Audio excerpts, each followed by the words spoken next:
अब देखो यार, ये बात तो हर किसी को मालूम है कि सासा बैंक एनजेपीडब्ल्यू के रसल किंगडम पर रहेंगी। बट गाइस, यही सासा बैंक के एनजेपीडब्ल्यू में डेब्यू से पहले सासा बैंक फाइनली जापान के अंदर पहुंच चुके हैं। एईडब्ल्यू के आज हुए डायनामाइट पर सौरभ स्ट्रिकलैंड के न्यू फैक्शन के डेब्यू करने के बाद अब सौरभ स्ट्रिकलैंड के फैक्शन के फ्यूचर और उनके मेंबर्स की आइडेंटिटी रिवील हो चुकी है।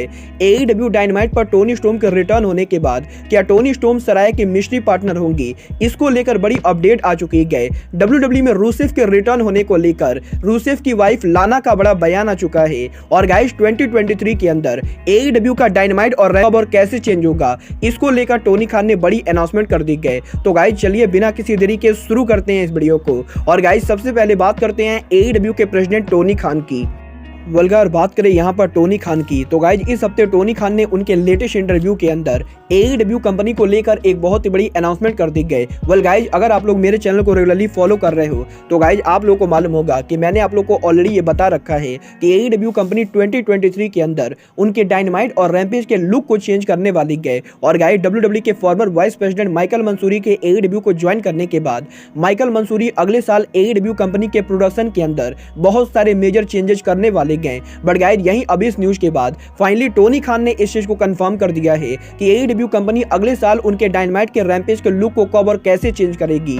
गाइज, इस हफ्ते टोनी खान के लेटेस्ट इंटरव्यू के अंदर टोनी खान ने इस चीज को ऑफिशियली कंफर्म किया है कि एईडब्ल्यू कंपनी अगले साल उनके पहले डायनामाइट के ऊपर ही उनके शो के लुक को चेंज करने वाली है। और गाइज, 4 जनवरी को जब एईडब्ल्यू कंपनी ब्रायन डेनियल्सन के होम टाउन के ऊपर उनका डेब्यू करेगी, तो गाइज यहाँ पर 4 जनवरी को एईडब्ल्यू के 2023 में पहले डायनामाइट के ऊपर एईडब्ल्यू डायनामाइट का नया लुक सामने आने वाला है। और गाइस, यहाँ पर टोनी खान का ये कहना है कि टोनी खान इस चीज को देखने के लिए बहुत ही एक्साइटेड है कि एईडब्ल्यू के फैंस का डायनामाइट के न्यू लुक पर क्या रिएक्शन होता है। क्योंकि गाइस, यहाँ पर टोनी खान को लगता है कि एईडब्ल्यू कंपनी डायनामाइट और रैम्पेज को लेकर जो नया लुक लाने वाली है वो एईडब्ल्यू के फैंस को काफी पसंद आने वाला है। और गाइस, यहाँ पर टोनी खान ने इस चीज को कंफर्म किया है कि 4 जनवरी को जब एईडब्ल्यू कंपनी सियाटल में उनका डेब्यू करेगी, तो गाइस एईडब्ल्यू के 2023 के पहले डायनामाइट के ऊपर ही एईडब्ल्यू डायनामाइट का नया लुक सामने आने वाला है। और गाइस, यहाँ पर एईडब्ल्यू के उस डायनामाइट शो के ऊपर एईडब्ल्यू कंपनी नया स्टेज, नया रैंप और नया रिंग भी यूज करेगी।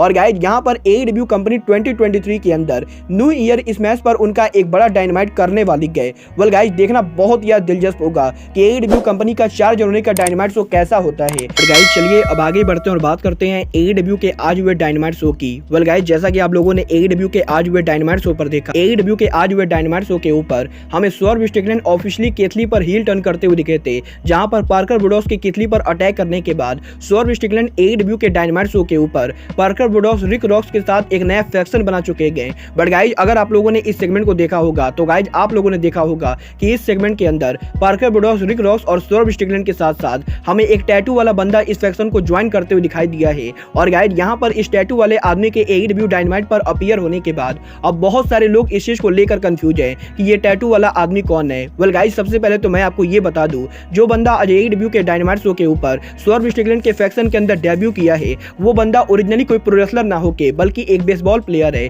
और गाइज, यहाँ पर इस आदमी का नाम ग्रेडन गोर्जमैन है। और गाइज, यहाँ पर करीबन 11 सालों तक बेसबॉल खेलने के बाद पिछले कुछ दिनों से ये आदमी प्रो रेसलिंग की ट्रेनिंग ले रहा था, जहां पर एईडब्ल्यू सुपरस्टार जे लिथल के द्वारा टोनी खान इस रेसलर की ट्रेनिंग करा रहे थे। और गाइज, यहाँ पर अब इसके ट्रेनिंग के पूरा होने के बाद आज फाइनली एईडब्ल्यू के डायनामाइट शो के ऊपर ग्रेडन गोर्जमैन एईडब्ल्यू कंपनी पर डेब्यू कर चुके हैं। और गाइज, यहाँ पर प्रो रेसलिंग इंडस्ट्री के अंदर ग्रेडन गोर्जमैन को डायरेक्टली एईडब्ल्यू जैसी बड़ी कंपनी के द्वारा साइन किया गया है। गाइज, देखना बहुत ही दिलचस्प होगा कि टोनी खान की कंपनी में ग्रेडन गोर्जमैन के शानदार डेब्यू के बाद सौरभ स्ट्रिकलैंड इस फैक्शन को कैसे लीड करते गए। बट गाइज, जहां तक बात रही इस फैक्शन के फ्यूचर की, तो गाइज यहीं एईडब्ल्यू डायनामाइट पर इस फैक्शन के डेब्यू करने के बाद एईडब्ल्यू के सोशल मीडिया के ऊपर अब सौरभ स्ट्रिकलैंड के इस फैक्शन का एक नया वीडियो सामने आया है, जहां पर इस वीडियो के अंदर हमें रिक रॉक्स इस चीज को कंफर्म करते हुए दिखाई दे रहे हैं कि रिक रॉस आगे भी एईडब्ल्यू कंपनी पर अपीयर होने वाले हैं। क्योंकि गाइज, यहाँ पर इस वीडियो के अंदर रिक रॉस एईडब्ल्यू कंपनी को रूल करने को लेकर बात कर रहे हैं। और गाइज, यहाँ पर इस वीडियो में सौरभ स्ट्रिकलैंड और रिक रॉस का ये कहना है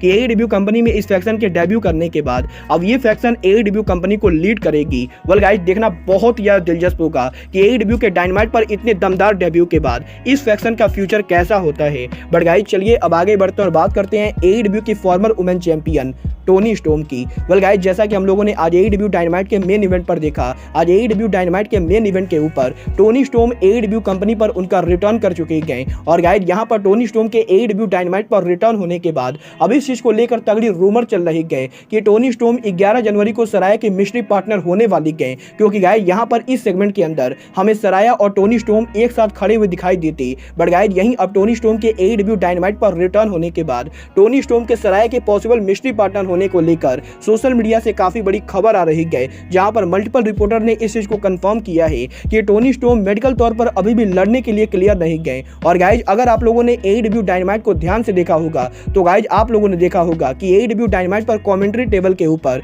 AEW के कमेंटेटर ताज ने भी इस चीज को कंफर्म किया था कि टोनी स्टॉर्म AEW कंपनी के अंदर अभी मेडिकली लड़ने के लिए क्लियर नहीं गए। और गाइस, इसीलिए भले ही AEW के डायनामाइट शो के ऊपर टोनी स्टॉर्म हमें सराया के साथ खड़े हुए दिखाई देती, बट गाइस यहां पर इसका मतलब ये बिल्कुल भी नहीं गए कि टोनी स्टॉर्म ही सराया के मिस्ट्री पार्टनर होने वाली गए। वेल गाइस, देखना बहुत ही दिलचस्प होगा कि AEW कंपनी सराया के मिस्ट्री पार्टनर किस रेसलर को बनाती गए। बट गाइस, जहां तक बात रही AEW में सराया के मिस्ट्री पार्टनर की, तो गाइस जैसा कि आप लोग को मालूम है, AEW कंपनी में सासा बैंक के सराया के मिस्ट्री पार्टनर होने को लेकर ऑलरेडी काफी सारी रूमर चल रही गए। बट गाइस, यहां पर सासा बैंक के अब यहीं NJPW में डेब्यू को लेकर जापान से बहुत ही बड़ी खबर आ चुकी है, जहां पर इस हफ्ते PWI इंसाइडर ने इस चीज को कंफर्म किया है कि सासा बैंक के 4 जनवरी को टोक्यो डोम में डेब्यू करने से पहले सासा बैंक फाइनली जापान के अंदर अराइव हो चुकी है। जहां पर कल सासा बैंक ने अमेरिका से उनकी फ्लाइट पकड़ के जापान के अंदर अराइव हो चुकी है। और गाइस, यहां पर करंटली सासा बैंक जापान के अंदर NJPW के मैनेजमेंट के साथ बात कर रही है, जहां पर सासा बैंक और NJPW के मैनेजमेंट सासा बैंक के टोक्यो डोम में डेब्यू के प्लान को तैयार कर रही है। और गाइस, यहां पर अब ये न्यूज 100% कंफर्म हो चुकी है कि सासा बैंक टोक्यो डोम में 4 जनवरी को NJPW पर डेब्यू करेंगी। और गाइस, यहां पर सासा बैंक के इसी डेब्यू को प्लान करने के लिए सासा बैंक 15 दिन पहले ही जापान के अंदर उनके डेब्यू को लेकर पहुंच चुकी है। वेल गाइस, देखना बहुत ही दिलचस्प होगा कि NJPW सासा बैंक का डेब्यू कैसे कराती है। बट गाइस, चलिए अब आगे बढ़ते हैं और बात करते हैं AEW के farmer TNT champion, God favourite champion Miro की। वेल गाइस, जैसा कि आप लोग को मालूम है, AEW कंपनी में AEW के ऑल आउट पेपर व्यू पर कम्पीट करने के बाद मीरो पिछले 4 महीनों से AEW के किसी भी शो के ऊपर हम लोगों को देखने को नहीं मिलेंगे। और गाइस, यहीं लगातार AEW से गायब रहने के बाद अब इस चीज को लेकर कबड़ी रूमर चल रही है कि मीरो पॉसिबली AEW कंपनी को लीव करेंगे। बट गाइस, यहीं अब इन सभी रूमर्स के बाद इस हफ्ते मीरो की वाइफ लाना ने इस चीज को कंफर्म कर दिया है कि मीरो AEW को लीव करे न करे, मीरो WWE पर उनका रिटर्न करेंगे। क्योंकि गाइस, यहाँ पर लाना के लेटेस्ट इंटरव्यू के अंदर लाना ने इस चीज को कंफर्म किया है कि लाना के हस्बैंड मीरो एक न एक दिन WWE पर उनका रिटर्न करेंगे। और गाइस, WWE के अंदर जो रुसेफ डे का रिवोल्यूशन चालू हुआ था, रुसेफ WWE में रिटर्न होकर उनके रिवोल्यूशन को कंटिन्यू करेंगे। क्योंकि गाइस, यहां पर लाना का ये कहना है कि जो भी लोग WWE के अंदर काम करते गए वो at the end of the day WWE पर उनकी वापसी करते गए। और गाइस, यहां पर दुनिया का कोई भी रेसलर हो, वो हर जगह से कंपीट करने के बाद आखिरी में WWE के ऊपर ही वापस जाता है। और गाइस, यहां पर लाना को इस चीज का पूरा विश्वास है कि रुसेफ कभी ना कभी WWE पर उनकी वापसी करेंगे। और गाइस, यहां पर जब रुसेफ WWE पर उनकी वापसी करेंगे तो गाइस, यहां पर WWE के अंदर जो रुसेफ डे का रिवोल्यूशन शुरू हुआ था, वो रिवोल्यूशन एक बार फिर से चालू होगा। और गाइस, रुसेफ WWE के अंदर एक बार फिर से WWE के अंदर मोस्ट पॉपुलर सुपरस्टार बनेंगे। वेल गाइस, लाना ने तो इस चीज को क्लियर कर दिया है कि रुसेफ WWE पर उनका रिटर्न करेंगे। बट गाइस, देखना ये दिलचस्प होगा कि टोनी खान रुसेफ को AEW के कॉन्ट्रैक्ट से रिलीज करते हैं या नहीं। वेल गाइस, यहां पर मैं तो पर्सनली यही चाहूंगा कि टोनी खान रुसेफ को AEW कॉन्ट्रैक्ट से रिलीज करे। क्योंकि गाइस, जिस तरीके से AEW कंपनी रुसेफ AKA मीरो को बुक कर रही है, उस चीज को देखकर मैं बिल्कुल भी हैप्पी नहीं हूं। और गाइस, यहां पर मेरा भी पर्सनली यही मानना है कि ट्रिपल एच के WWE के हेड ऑफ क्रिएटिव बनने के बाद अब मीरो को WWE पर रिटर्न होना चाहिए। क्योंकि गाइस, यहां पर मुझे भी ऐसा ही लगता है कि मीरो को AEW के मुकाबले WWE के अंदर बेटर बुकिंग मिलेगी। वेल गाइस, आपको क्या लगता है, मीरो को AEW को लीव करके WWE पर रिटर्न होना चाहिए या नहीं? आप लोग मुझे कमेंट करके बताइए। बट गाइस, अब आज के इस वीडियो में बस इतना ही। मैं मिलता हूं आपसे अपने अगले वीडियो में। बट गाइस, तब तक के लिए good bye, good night and bang.